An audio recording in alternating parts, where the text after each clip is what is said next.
Electric cars can feel a little bit like magic, but at their core, they're all about a really fascinating journey of energy. So, what we're going to do here is follow that story and demystify how a battery electric vehicle, or a BEV, actually works, all the way from the plug on your wall to the tires on the road. So, here's the million-dollar question, right? How does an electric vehicle take the exact same power that runs your coffee maker and turn it into serious highway speed? That's the mystery we're going to solve. Let's dive in. All right, first things first, let's be clear about what kind of car we're talking about. You've probably heard about hybrids and all that, but we're focusing on the one that's really leading the charge. Yep, we're talking about a pure battery electric vehicle, a BEV for short. Think of it as the real deal. No gas engine for backup, no complex hybrid system. It's all battery, all the time, powered by an electric motor. That's it. Okay, so our journey starts in a place you might not expect, not inside the car, but at the wall outlet. It all begins the second you plug in. You know that box on the wall in your garage or that big unit at a public station? The fancy name for it is Electric Vehicle Supply Equipment, or EVSE. But really, just think of it as a super smart, super safe gatekeeper, managing the flow of high voltage power from the grid directly into your car. Okay, so the power's flowing. The moment it gets inside the car, it hits this really critical piece of hardware, the power delivery module. This thing is basically the car's personal translator. See, the electricity in your house is AC, or alternating current, but your car's battery, it can only store power as DC, or direct current. The PDM's whole job is to make that switch, converting AC to DC so the battery can actually drink it up. All right, the power is now in the right language for the car, so it gets sent straight to the heart of the vehicle, that massive battery pack. This is the energy tank, where all that power waits until you're ready to go. So why lithium-ion? Why is this the battery of choice for pretty much every EV out there? Well, it really boils down to a few key things. Compared to older tech, they just pack way more punch for their size and weight, and that combo is the secret sauce for a modern electric car. And when we say pack, we mean it. These things are seriously heavy. We're talking anywhere from 400 to over 1,200 pounds. It is, without a doubt, the heaviest single part in the entire car. But here's the really clever part. The engineers turned that massive weight into a huge plus. They lay this heavy slab right under the floor of the car. And what does that do? It gives the car an incredibly low center of gravity. That's exactly why EVs feel so planted and sporty in the corners. They're literally glued to the road.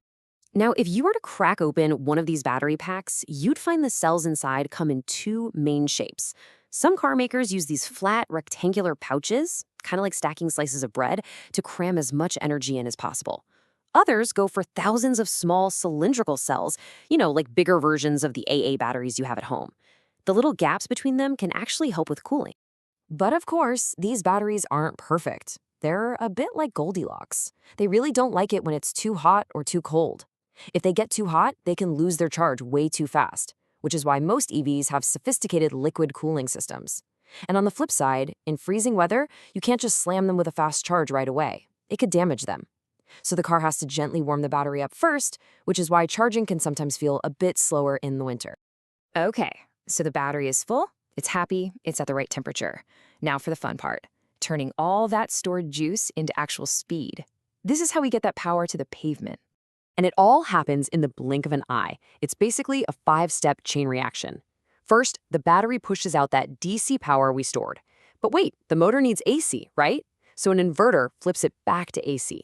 Then a controller chops up that power into tiny pulses to tell the motor exactly how fast to spin. The motor spins, and finally, a super simple gearbox turns the wheels. Boom, you're moving. Let's zoom in on those two for a second. The inverter just gets the power in the right format. But the controller, that's the real star of the show. The best way to think about it is like a crazy fast dimmer switch for a light.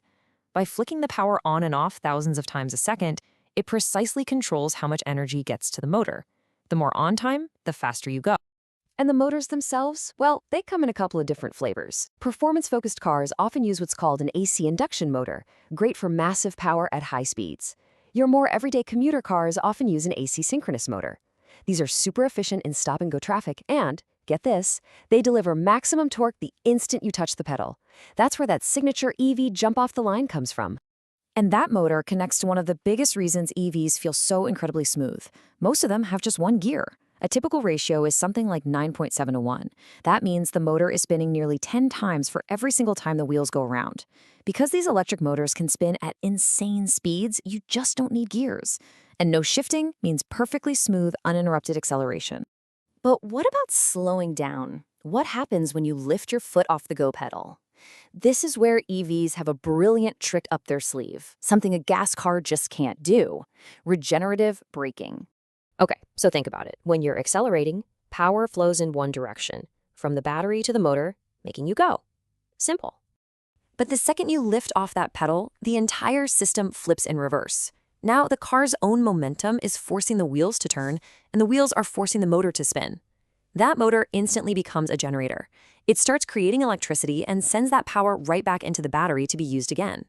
In city driving, you can get back as much as 20% of your energy this way. You're literally recharging your car just by slowing down. It's like free fuel. So, we've covered how the car goes and slows down. But what about everything else? The heat, the AC, the steering? Well, in a BEV, there's a whole support crew that's also fully electric. That's your heater, your air conditioning compressor, the power steering, even the pump that helps your brakes work. It's all powered by electricity. There's no engine with a bunch of belts and pulleys sneaking around to power all that stuff.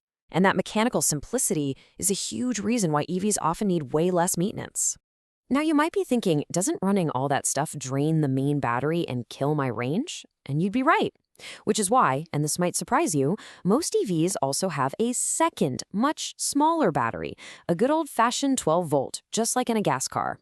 This little workhorse takes care of all the background systems, leaving the big battery pack to do its most important job, getting you down the road. So there you have it, from the plug to the battery to the pavement and then all the way back into the battery again. The electric car completely reimagines the automobile by putting electrons in charge of everything. It really makes you think, doesn't it? Now that the entire car is essentially a computer on wheels, with every system run by software, what part of the car do you think is going to be totally reinvented next?